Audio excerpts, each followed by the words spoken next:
Welcome to Kenton's videos. Enjoy the video. In this video, I will explain how to buy stock using the Fidelity app. First, download the Fidelity Investments app from your phone's app store.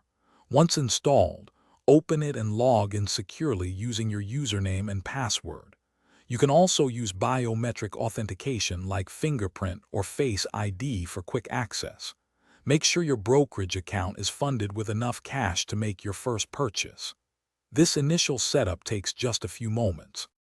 Now that you're logged in, it's time to find the stock you want to buy. Tap the search icon, which looks like a magnifying glass, typically found at the bottom of the screen. Type in the company's name or its unique stock ticker symbol.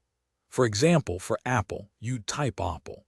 Review the stock's current price, historical performance, and any available research or news to help you make an informed choice.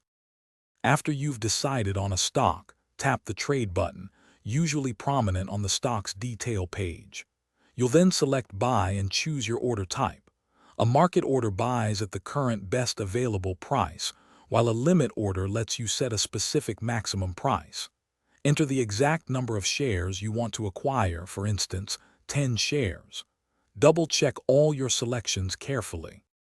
Finally, you'll reach the review screen. This is a crucial step to ensure everything is correct. Take a moment to carefully check the stock symbol, the number of shares, the order type, and the estimated total cost. If everything looks good, tap the Place Order button to submit your trade. You'll then receive a confirmation message, usually within a few seconds, indicating that your stock purchase has been successfully executed. Congratulations on your new investment. Thanks for watching. Consider subscribing if we helped you.